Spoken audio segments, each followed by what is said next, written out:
The more leaders try to control everything, the more chaos they will create.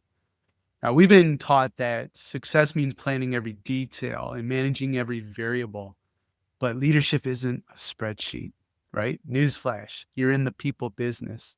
And leadership, I think, is more like a dance.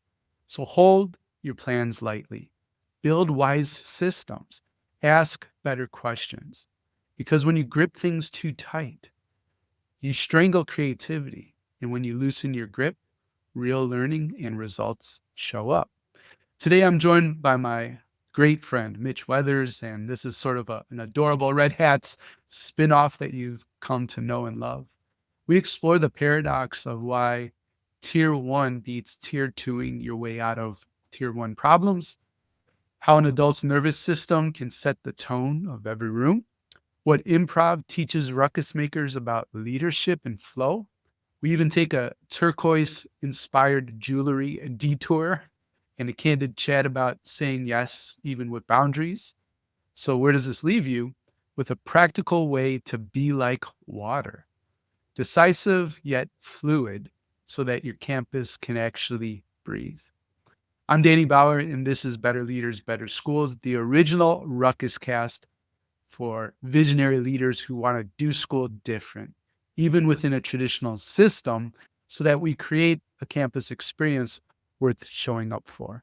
And thanks to ruckus makers just like you, this show ranks in the top 1% of all shows in the world. That's nearly 4 million pods. And that's all because you tune in and you press play. So thank you. Let me express this gratitude from the bottom of my heart. And we'll be back with the main content right after a few messages from our show sponsors. Want to know how top schools create collaborative learning environments that actually work? ODP Business Solutions has equipped innovative educators for over 3 decades. Visit odpbusiness.com/education and let's make a ruckus together. That's odpbusiness.com/education. This episode of Better Leaders, Better Schools is sponsored by Play Piper. Every student starts with curiosity. Piper keeps it alive. Our hands-on STEM kits turn gaming passion into real engineering skills. Spark confidence in your students at playpiper.com. Go over and visit playpiper.com today. IXL takes the guesswork out of lesson planning for teachers. IXL's ready-made lesson plans are aligned to your textbooks and state standards, so teachers can turn to IXL for the exact content they need to help their students. You can get started today at ixl.com/leaders. That's ixl.com/leaders. Probably going to be the best episode we've ever recorded, right? I think so. Yeah, we'll see. I think so. Yeah. This one is total flow, just in the moment, connecting, seeing where it leads.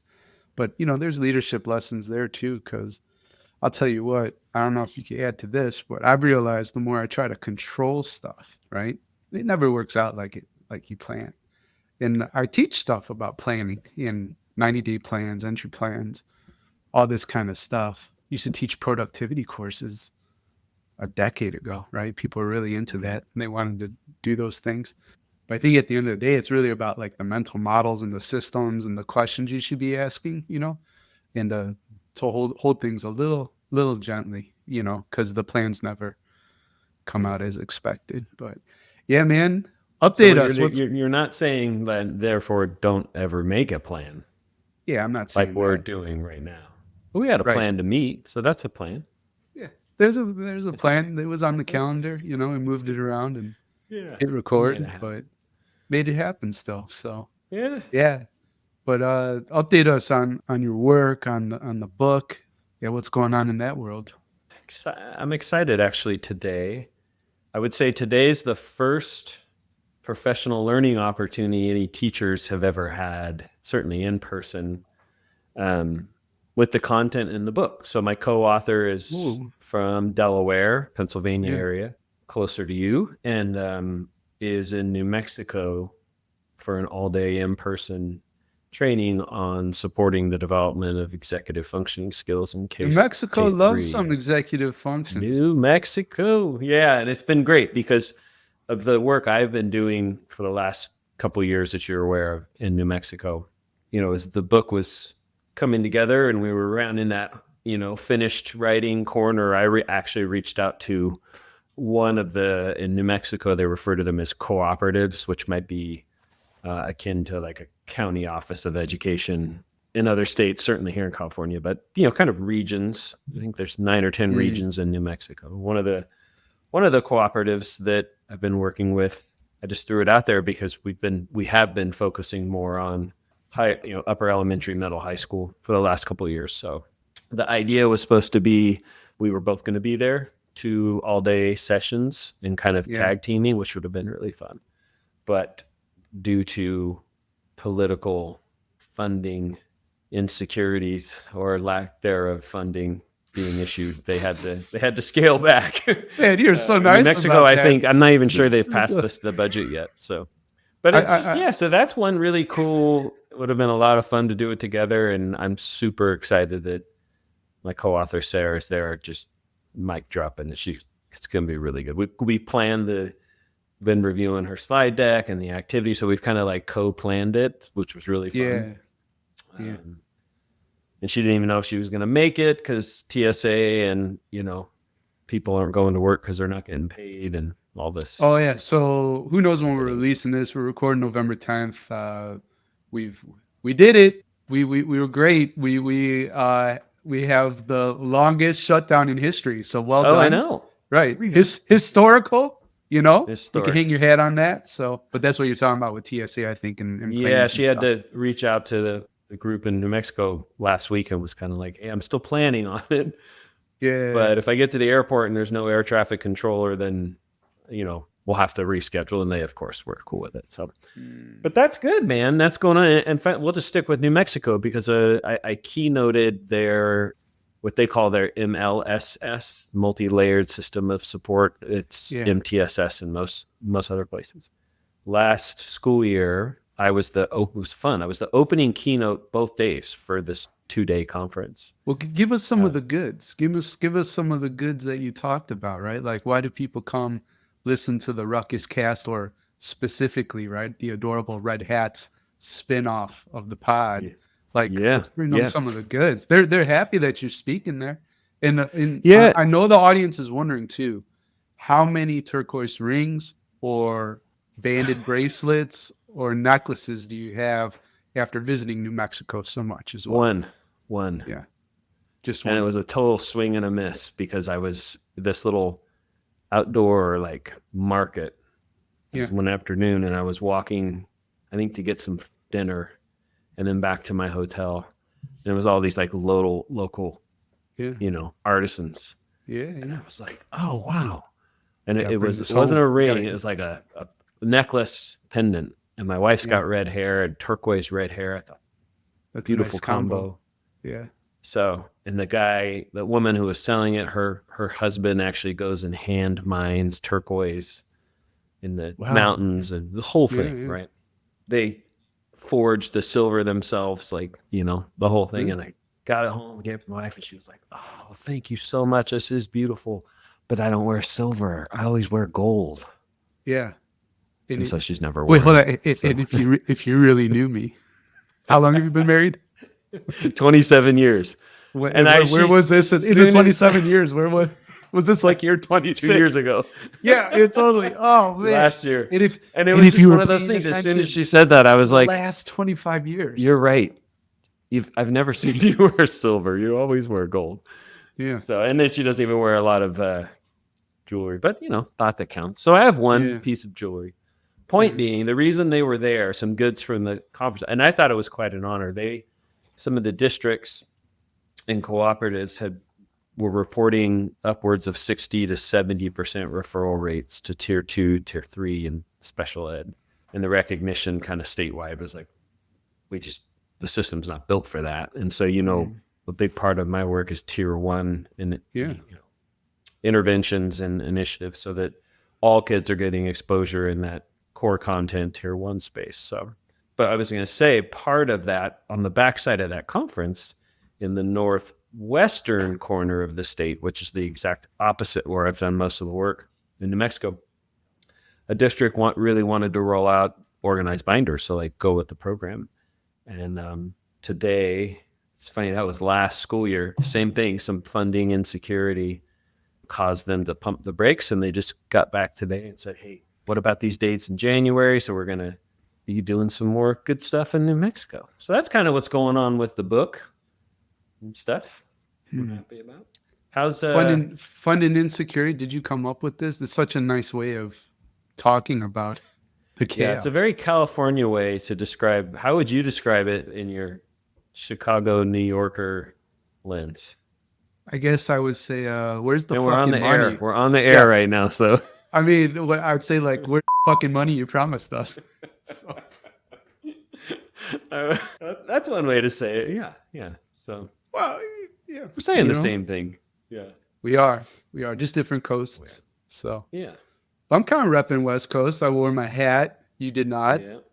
I wore my Patagonia sweatshirt. Speaking of meeting insecurity, we weren't sure we were going to meet, and I was going to try to remember to bring my hat. It's so everything's just something, and then insecurity now. Yeah. We had scheduling insecurity. Yeah. So. Yeah. Okay. I'm gonna start thinking about that a little bit more. I have a turquoise ring. Do you? I do. I bought it when we were there in Taos. You remember that? Should I go get it? Should I put it on for the show? I think you should, but I'm just trying to remember. Was I with you when you actually? You weren't. No. Oh, you were gone. Was it it was probably the day after the event I left, and you and your team stayed and walked the riverbed or something like that. Yeah. So I'm gonna go get the ring. But I'll hear you, and the editing team, they'll cut me out of this part. This will be a good time because I wanted you to give me an update. Go ahead and leave. I am going to give an update, but while I have a vacant screen, provide value to the audience. Like tell them some more about like the keynotes, like the concepts. Teach us a big, juicy, idea that you come and I'll go get the ring. And if what you share is like even like a B- or better, I'll show you. How far away is this ring? Is it like down in the garage? It's just down the hall. It's down the hall. Yeah. It's not in the garage. I have stuff in the garage too, but I don't think there's anything in the garage that I want to bring into the show. I was chopping down trees. I wrote an email about that a few weeks ago. I saw that. And the chain fell off, so I could bring that up if you want to help me work on this. Just go get your ring. Okay, cool. All right. Teach us something. So, yeah. I think it's worth noting when we look at MTSS, MLSS, New Mexico Friends structure, and that, and you've heard lots of people say this. A mutual friend of Danny and I, TJ Very, says you can't tier 2 yourself out of a tier 1 problem. And in the absence of a tier 1 program or initiative or support, then you are more likely to have higher referral rates to tier 2 and tier 3. So I think it's worth, not that it's a massive lesson, but to be reflective, I think on a broader scale too, as like a district level, what realistically is our tier 1? Because what the research has shown is, initiatives, we can't expect changes in outcomes until initiatives are implemented by the majority of teachers on campus. That's just the truth, right? We have to get collective about things. But if it's going to be tier 1 for all kids, therefore another way to frame that is all teachers, the initiative has to be implementable by all those teachers. And so you have to be intentional about your tier 1s. Whereas I remember one time when I was still in the classroom as a 9th grade science teacher, we had a mandatory all day professional development on a Saturday. Have I ever told you about this one? Mandatory professional development on Saturday? It was a PD and it was a Saturday and it was mandated. Where was this? People were paid at school. I taught here in Northern California. Kind of an interesting concept. And I don't remember. Maybe some people just couldn't because of family obligations, kids or whatever. Because I just talked to a head of school here on the East Coast. They're doing these innovation days on Saturdays, but it's not mandatory. Yeah. This was a paid thing. And I can't remember. Maybe it was all 9th grade or whatever. It was a big group of us on a Saturday. And I'll never forget the focus of the professional learning was essay structure. Essay And structure. I had like there were Like a math five teachers there, paragraph. science teachers there, and there was like like a 5 paragraph essay. Schaefer, it was Okay. this whole program, and it was great. Sounds. It was Oh, fine, but I was going to say it wasn't sounded really boring. it was boring. But if it was So how applicable can it to be great you, as well? I can't I trust think you they did a anymore. good job. I think they did a Oh, good job. Is all I'm saying. I so was they there in the presented audience. a boring topic as good as they Mm, could. no, you're missing the point. It wasn't boring. It wasn't. It That wasn't happens all the applicable. time, buddy. It wasn't applicable. So my whole Yeah. point is that if you're going to get, if your goal is tier one, like if you're going to get serious about that and get collective, it has to be something that everyone can sink their teeth into. And that particular experience was, they did a good job. It just wasn't super applicable to what I did. Like I Yeah. had, they framed it around writing a lab report and how do you Yeah. frame a hypothesis, and like some of that stuff would have been more applicable. So Yeah. point being, if you're going to have professional learning, it has to be something that collective efficacy can be a real thing, or Right. it's just not necessarily a tier one. And not everything we learn about has to be tier one. But if you are doing that, Mm. it has to be implemented by the majority of teachers. So let me see your ring. Well, hold on. I just want to double click You on lost missing your the ring. point. No, I got it. It's right here. So, Okay. but talking about missing the point, I keep buying Miriam men's size 10 Jordan shoes. And she And they're in unboxes and is saran like, wrap. They're already all like, you just put them in your little and she's sneaker like, that's shelf. on how many times, right? We've been married now 8 years. Why do you keep buying me men's 10, Jordans that I grew up with the Bulls? I'm like, oh, I'm so sorry, Fendi. We'll just let me take these off your hands. So Yeah, I'll return yeah. them, I promise. All right, here's the ring. What do you think? Yeah, I like turquoise. I think that's cool, and it's silver, which it always S- is. Silver, yeah.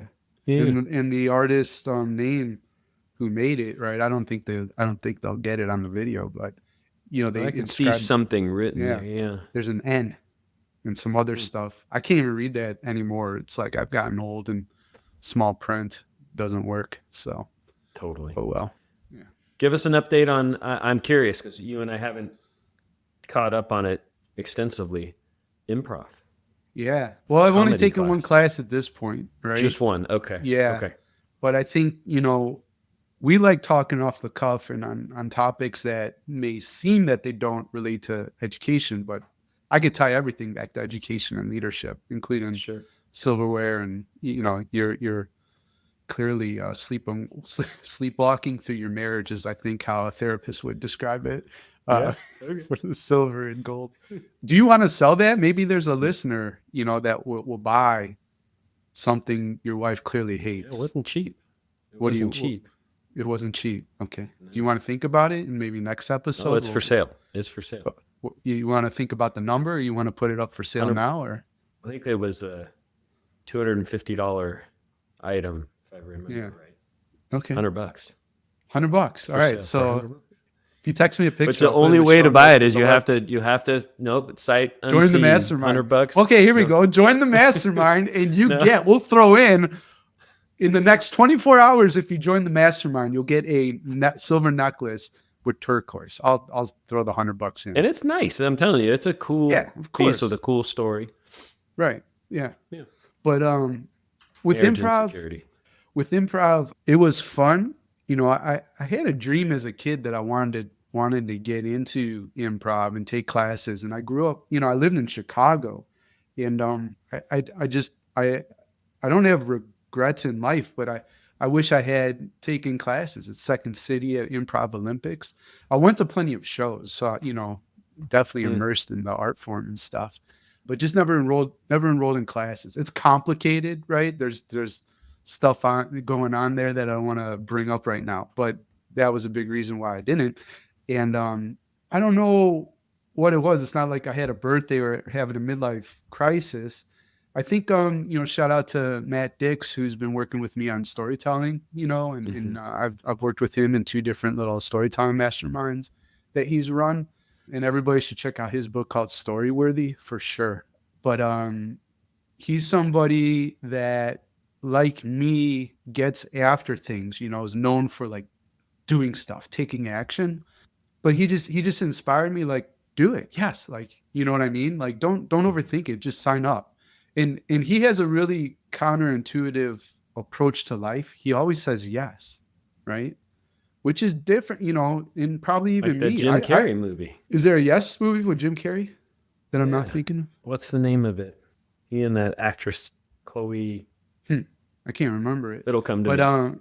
like, I love Dumb and Dumber and The Mask and Truman Show and all A those little bit type. But later than that, I think. But yeah. huh, I don't think I've seen. But you were always teaching leaders about boundaries, and those are important, and saying no and protecting your time and that kind of stuff. But Matt is like, half the things I've been able to do in my life is because I always just say yes, right? Hmm. And Hmm. and he messes around. He's like, I'm doing these things because I don't think I'll ever die, and whatever. Like, he's just got this weird philosophy. But I appreciate his focus on creating things and following his interests, not knowing where they're going to lead. So back to how people have plans and they hold them really tight, like with a turquoise ring, they might hold it a little too tight. But he just kind of lets things evolve. He puts the stuff out there and see what's happening.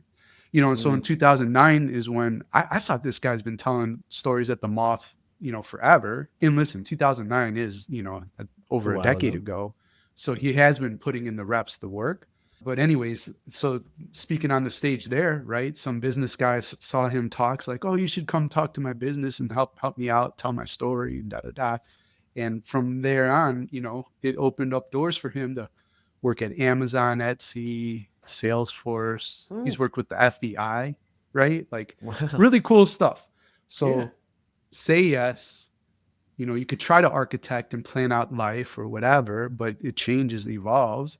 And yeah, I've just always had this desire, deep, deep desire. So I said yes. And I'm like, okay, let me do it. And it's not here in Syracuse. I have to drive just under an hour to Utica, right? But Hmm. here's why it matters. The second, like, we got through the logistics, which was boring, reading all this stuff. And somebody came in late and it's like, oh man, I don't want to have to go over all this stuff. And basically I was like, well, really all that bureaucratic sort of like legalese language, don't do weird that makes people feel bad about themselves. Pretty much sums up the 5 pages, that he read to us. He's like, that's a perfect summary. And then we were able to move on.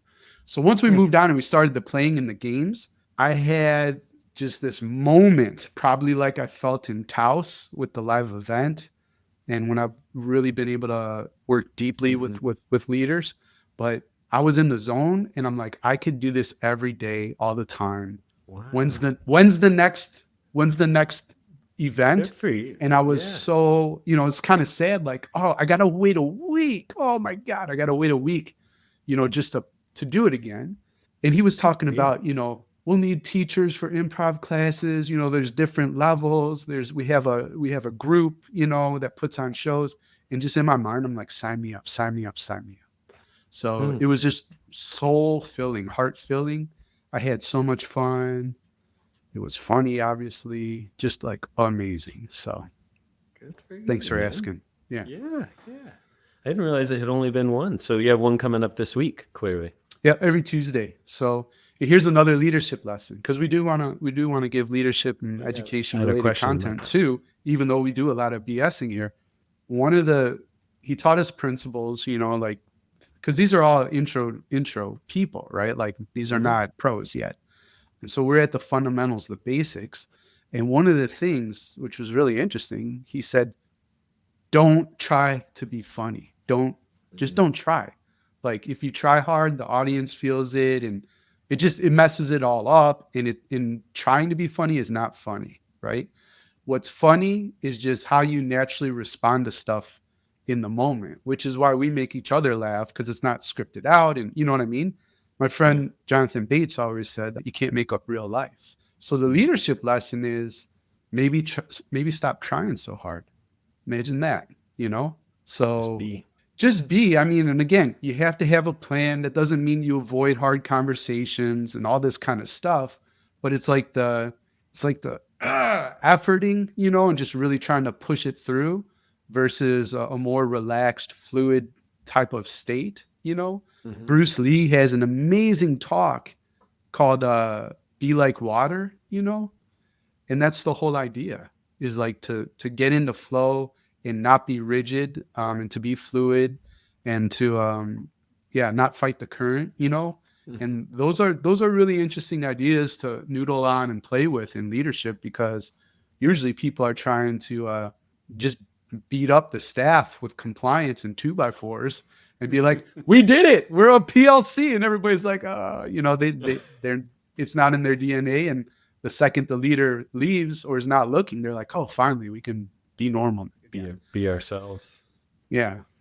So, Yeah. but I understand as I'm saying that, right? And even though I've said it doesn't mean you don't plan and avoid hard conversations, I'm wondering if we can riff on like what the solution is. Because it's certainly not lackadaisical, put your arms up, kick your feet up, and Yeah. just like whistle throughout work all day. But I Well, guess, you do you sent have an something? email. I was reading one of your emails this morning because I think you know this about me. I try in terms of business to show up to say yes when somebody asks, Yeah, and you know, you're really generous too. generous that way where it's Very like, generous. okay, and it doesn't always work out if I don't have the time or someone just rubs me the wrong way initially, which is pretty rare that would ever happen, but there's something to be said, I think, for context too. And I'll tell you where I'm going with this. But speaking of my wife, this morning we were chatting, and do you remember this past summer? Cambridge University invited me to speak at their conference in Miami. It's like, Yeah. whoa, And although they help with Is travel and Cambridge a everything, university? Cambridge is, yeah, yeah. Yeah. They're out here in I've heard of California. it. You've probably heard of them, yeah. And uh, they wrote to me this past week, which was quite an honor. They'd after that event, they said, "Hey, our next conference is in Bali, and we're considering. Wow. Would you Dang. consider being a speaker there?" Well, okay, I don't know. Just let me know Yeah. details. We'll go. So it ended up it went a different Kyle route. I think Wagner has a spot out there. in Bali. Yeah, if you make it happen. Okay. No, it's happening in the first part of December. They just reached out this week and said, "Hey, we got a different, just based on geography, we're bringing some different folks in." One of Oh, whom right. was kind of like my co-presenter in Miami. Point being is their next one, they alternate, but every Yeah. other or every third one is actually on campus in England at Cambridge, and they said, "We're pretty sure we want you to come to that one. Nothing's set in stone. It's got to go through all the committees." Blah blah blah blah. And my wife said, I was telling my wife this morning. I'm like, how fun would that be Is to it go to also in Cambridge? December though? No, In I don't Cambridge? know when it Oh, would be. I don't. such good weather. Yeah, exactly. Well, I'm not sure when it's great weather, but she was asking. Point being of all this is, well, what is that's kind of the big ask. Would they help you cover travels, or what would come Yeah. of it? And I just said, well, and she wasn't saying don't go, but it was like my point on that is saying yes and just if I can, like, yeah, okay, I'm just going to show up and hopefully provide value for people there. But who knows what can come from that? Like the experience Mhm, mhm. we'll have. I'm not sure that per the whole point of me saying this, one of the points you were making in the email is maybe not always saying yes as a leader and having some, and I might be butchering your point of your email, but that to define some boundaries there for like a sustainability. So that Mhm. yes, always saying yes. I'm not sure that's the best move for a school leader. Yeah, for sure. I'm not saying, hey, everybody, like all of a sudden just start saying yes again and have the door open all the time, because I argue, pretty strongly against open door policies. Yeah, so I think I hear what you're saying. I mean, within some of the programs that we teach, certainly in the mastermind, in the play your game program that we did, and we taught this in Denver too, but the ruckus maker rules, right? So those 3 to 5 rules that sort of establish the boundaries and what you want to be doing, but those rules then help you make decisions, thousands of decisions into the future. And Mm-hmm. anything that's aligned with your rules should be a big time yes, right? So, maybe that's the middle ground. So, yeah, Okay. Cambridge is nice. Harvard was a sponsor of the podcast, so if we're I dropping know names, for quite yeah, quite a while. that was Yeah. pretty cool. Then their marketing team got, mixed up and stuff like that. And now I heard they have no students in the graduate school of education program because they pulled the plug on the sponsorship with me. Really, they all left. They're done. Yeah. Yeah. Bummer. I know. They should have known. They should have known. Well, there's stupid and there's intelligent. So Yeah, that's true. it was a fun partnership. Yeah, there was a change in the team, and they just had different priorities, so it was all good. Yeah, No get bad it. blood there at all. So you're talking about Cambridge and stuff like that. That was cool. We're talking about loose and tight, kind of Curious to get your improv. take on the adult nervous system as a strategy for behavior management in the classroom. In the classroom. I think I told you the story that year I learned that basically it all revolved around my own emotions. Once I learned that punchline, I never wrote up a kid again. You've heard that story or no? Yeah. No, no, Oh, but it makes well, sense. I was listening to a podcast about parenting actually, but I figured, well, I bet I can learn Something. some ideas, Yeah. strategies. Yeah, working with kids. And I think at this point, I'm about, let's say, 5 to 7 years into my teaching. So not a novice, but not, decades of veteran experience. And the guy that was talking about how he dealt with his son. And, he used these phrases like probably, that could be, maybe, all these like middle of the road Hmm. stances. Not that you were right or wrong, right? Which that could be, basically. That was his response when his boy was really emotionally charged. Hmm. Because one of his assertions was there's nothing funnier to a kid than an adult that loses control of themselves, right? And that really hit home for me because I know from my own practice or my colleagues, you could hear a teacher if they lose their mind, like you could hear that, right? Yeah, it's both funny Yeah, then also scary for some. I mean, depending for on sure. their lived 100%. experience. Yeah, like you're Yeah. supposed to be the one keeping your shit together, and Yes. you don't have your shit together. You know. Not at all. Not at all. And so I know that I lost my cool sometimes and maybe deservedly so because kids would push you to an edge. But it doesn't mean Hmm. you have to lose your cool. And part of it was I was taking everything personally.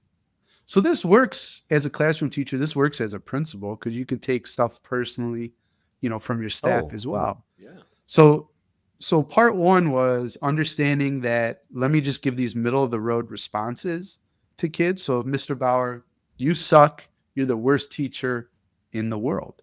And I would say, maybe.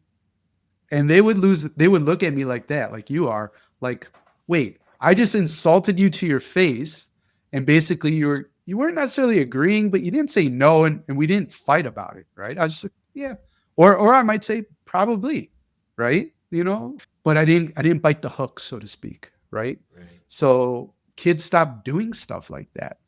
Mhm. The other phrase I learned from this guy was this idea that like you have to say it with empathy, but a kid might be going through something. Well, I'll just give you the example. So this was sixth grade. I'm in class. It's spring. In spring, in sixth grade, my students know how to open their locker, right?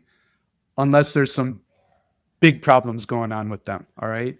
They probably know how to open their locker. And the period after lunch, so this is probably like sixth period, this girl, we'll call her Tiana, let's say. Tiana would come in. She's the class clown. She was always late, and she was funny. She was legitimately She funny. cut it out. Yeah. Yeah, like Yeah. that was funny, kids, and now we're all off task, including me, because she is like really. She should be in improv. She should probably be doing Right. comedy. And I will never forget. Like I'm standing, greeting kids, this kind of stuff. Bell rings, so we're about to start. No Tiana, of course, she'll be late. And she comes to the door and she's like, "Mr. Bauer, I can't open my locker." I know she can. You know what I mean? Old Mr. Bauer would quickly like register what was going on, and he probably would help the student, right, open the locker, but not in a positive, like gleeful, like I would be helping like like I can't believe I'm doing, but also a little bit worried, what if somebody murders, what if one of my kids murders another student while I'm out, and then Because that's you've it. left I'm them by themselves. Yeah, because I left You're them, right? cooked. Yep. Yeah, yeah. So all of this is going through my head, but I had listened to the podcast and I said, "Oh no, Tiana, you can't open your locker. What are you gonna do?" Meaning, I'm not saving you, right? I've also not bitten the hook here. How are you gonna solve this problem? It's your problem, not mine. But I don't say that, right? I say, "Oh no, Tiana, Sure. what are you gonna do?" And she goes, "Mr. Bauer, can I go back out and try to open my locker a little bit more? And when I come back, will you please not give me a tardy because we've talked." So that sounds great. Do it. And she went out. Who knows? A few minutes pass. Arrives at my doorway. Right. She comes in, and for the first time, remember this is the spring. The year's almost over. For the first time in the entire school year, she just walks to her seat and sits down and gives me a wink and a thumbs up. Right, instead of the usual like dance and fanfare, getting like the Yeah. kids is like, oh, Yep. excited. Yep. Yep. Been there. And I couldn't, Hmm. I made a mess in my pants. You know what I mean? Like I was like, unbelievable. Right. I You said crap that out myself. loud? No, not at all. But that's what Oh. I felt is like, I cannot believe that Mm. it's like magic. She just did it, right? And did everything right. She communicated her needs, right? Yeah, we bartered a deal so she wouldn't get a tardy, but she came in, she didn't disturb anything, and she had a really great productive class. Last- And I was like, "Oh Yeah. man, I've been trying to save, and not doing it with a great spirit this whole time, and it's me. It's me Hmm. that's messing Hmm. stuff up in the classroom." Because now that Yep. I had these different phrases, the kids didn't really change, right? They adjusted their behavior a bit, but overall they still did stupid kid stuff. I just stopped Hmm. getting biting the hook, right? And I never wrote up Right. kids again. And then And that was that, like another 10 years of not writing up kids, you know? right. So, But yeah. it takes that intention. That's why I was asking, because I sat in on this talk. This I mentioned to you, I'm Mm. part of this 4-part series, and the one last week was the adult nervous system, like getting grounded Ah, prior to, and that's what you're talking about. There's an intentionality behind that, which is another aspect of the job, both teacher and school leader. you it takes that meditative moment of like, okay, I'm going into this. It's spring, it's fifth yeah. period. Because especially as a teacher, if you've done it long enough, you have some classes where the flow is just kind of feels like it's there, and others where you might be having to choose to not bite the hook. But Yeah. that's really checking in, like, okay, if my nervous system is dysregulated or escalated or whatever, because we all are living our lives too outside of school, and we bring all that stuff to the classroom, just like kids do. But if I can get intentional about that and grounded and just understand where I'm coming from, as opposed to just being reactionary to a situation, that same thing where a kid Hmm. did, like you said, all the right things, came to me, communicated. Mhm. And if I just bit her head off, it would have Yeah. escalated. Everything Yeah. would have turned out completely different, just even in that lesson, but also for you in the epiphany that clearly had a lasting impact on your career as a teacher and school leader, and even now, right? I mean, that perspective of, yeah, trying to remove the self without removing yourself, if that makes any Mhm. sense. Like, 'cause you have to be Mhm. in it with it, like, because Yeah. it's this messy human to human endeavor. But if I can pull myself out and not have it be about me emotionally, I guess there's Yeah. something there for sure. Yeah. ODP Business Solutions, formerly Office Depot Business Solutions Division, has been a trusted partner for schools for 30 years. At ODP Business Solutions, we're by your side to meet your evolving education needs. Remember that feeling when you wanted to upgrade your learning spaces, but the budget said, maybe next year? Here's what most people don't know: ODP Business Solutions doesn't just offer competitive pricing, we give you access to negotiated cooperative contracts that maximize every dollar. Want proof? We helped the Baldwin School District transform their entire campus while staying under budget. How? By combining smart design with smarter purchasing. From essential supplies to cutting edge tech, From sustainable cleaning solutions to flexible furniture, we're your one-stop shop to do school different. And the best part, you can get it all from a single supplier. That helps you simplify ordering and streamlining budgeting while staying compliant with easy access to cooperative contracts. However, you want to advance, ODP Business Solutions has 30 years of experience helping districts like yours get ahead. Visit odpbusiness.com/education to learn more. That's odpbusiness.com/education. Too often, kids who love gaming don't see themselves as scientists or engineers. But what if play could open that door? That's what Play Piper is all about. Their hands on STEM kits turn curiosity into confidence by connecting gaming and tinkering with real world coding and engineering. Suddenly, students realize they are capable of discovery and innovation. For educators searching for ways to spark excitement and keep kids engaged in STEM, Piper is the bridge. Learn more at playpiper.com. That's playpiper.com to learn more. What makes an assessment effective? I would argue giving teachers access to quick, reliable, and useful results that inform the next best steps for teaching. And that's where IXL really stands out. Teachers get powerful insights into student performance on a daily basis so they can address issues the moment they arise.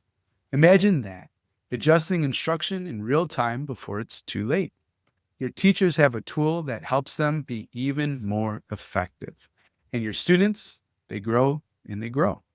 Check it out for yourself at ixl.com/leaders.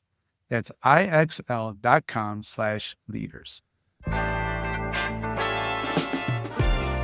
Yeah. So there's a great tool.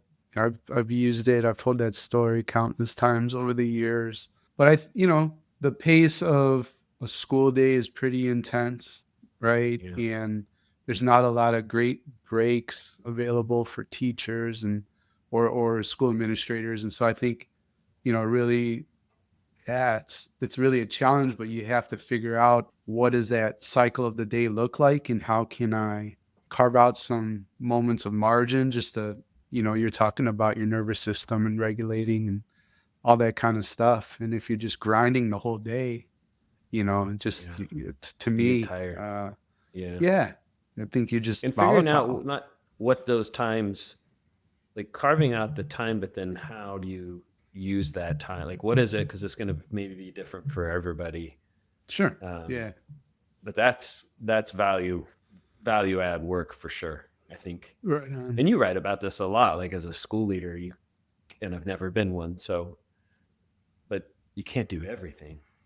I mean, you No. wouldn't. You'd sleep 2 hours a day, a night. I mean, Yeah. it's The bad ones try to do everything, right? Or I shouldn't mhm, say bad. I said like the unaware or something. But there's literally no legendary business or leader or organization, artist who tried to be everything to everyone. Right now, you can have interests and that kind of stuff, but yeah, it's they always say focus. In any literature out there about goal setting and vision and strategy, it's a tight, bounded, small group of things that are achievable and not mhm. not the laundry list of district initiatives that people try trying to can't appease remember. everybody. Yeah. Yeah, just that is Well, dumb. it's That approach. your buddies, blockheads. Be legendary by owning you're different, but Yeah, you're different can't be 100 things, right? It's what no. defines you Yeah, as a leader, right. as a business owner, as a right, and Yeah, just yeah. standing in that difference. Yeah. Cool. The school leader that I think, well, one of the school leaders I should say who's had one of the greatest impacts that I've ever seen was pretty deliberate in what he did and what he didn't do. And Hmm. when I would visit campus, it was an organized binder school. I was always struck by like, man, you're just like out and about a lot. You're going to Mm. classrooms. I ask you what's Hmm. going on in this department, this subject. How can I help support them?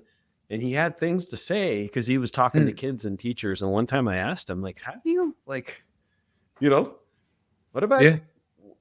because he had 2 daughters and he has 2 daughters and married and had a life outside of work, and he tried to be present there. And he just told me one time, he just said, there's just certain things I just don't get done. And Hmm.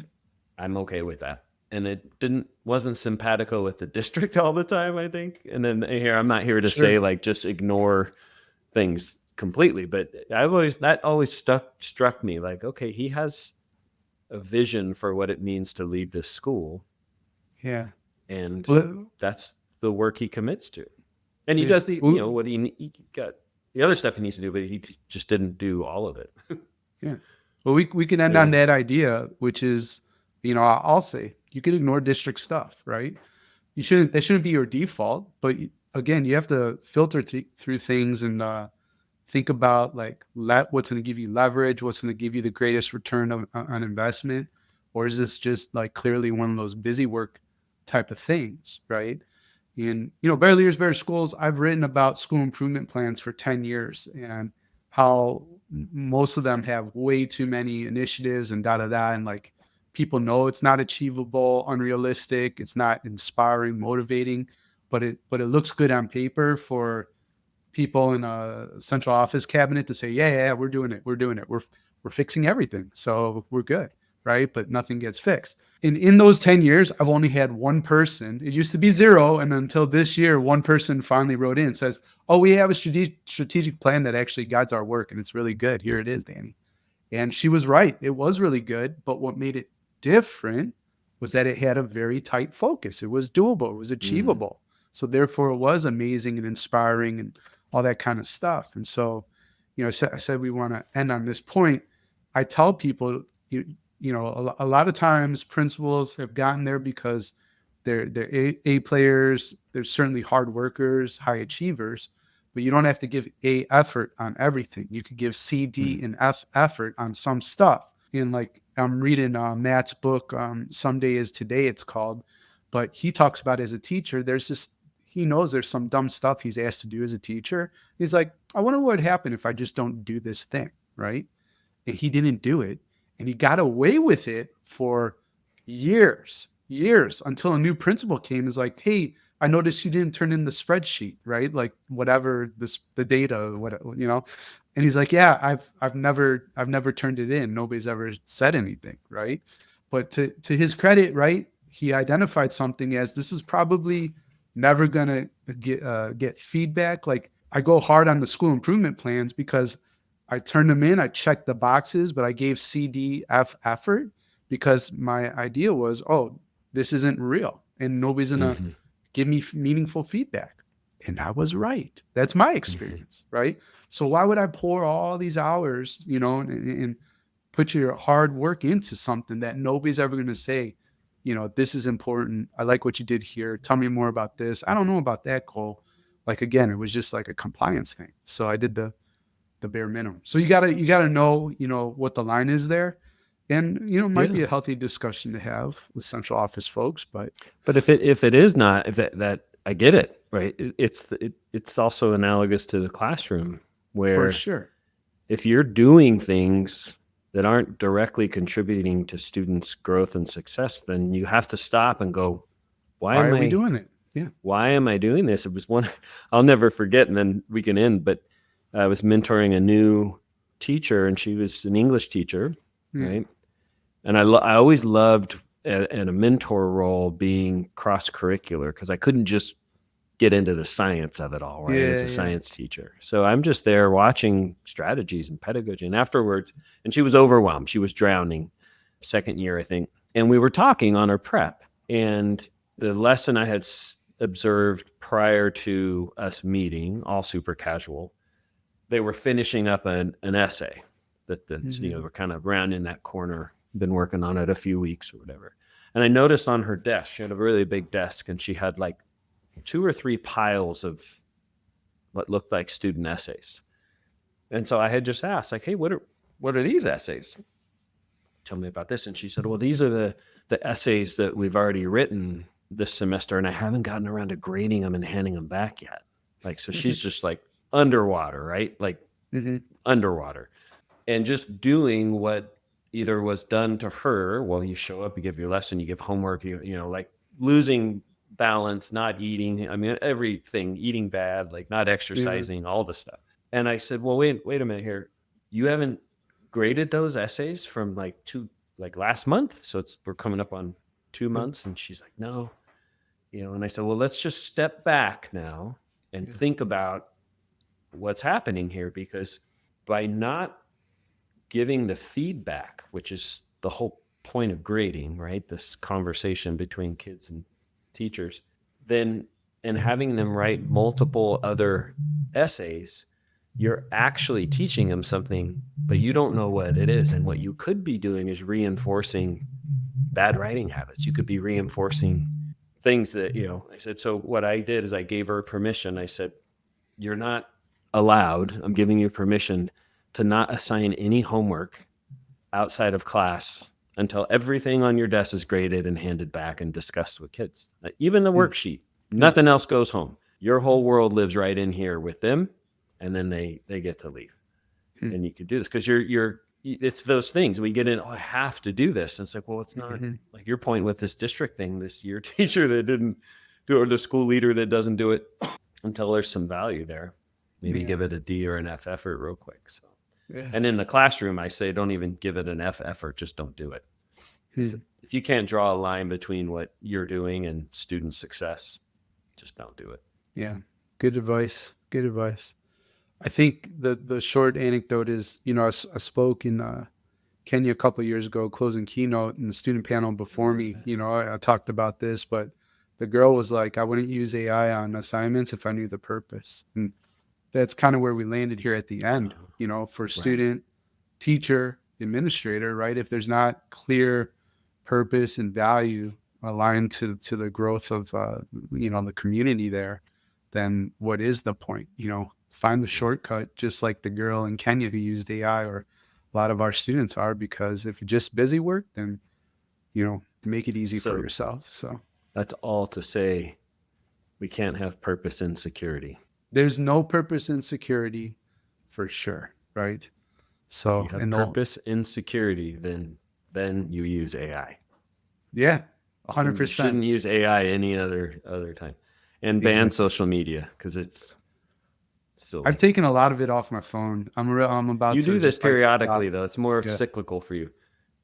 It comes back on Mm, your phone somehow, dang it. doesn't it? Yeah, probably.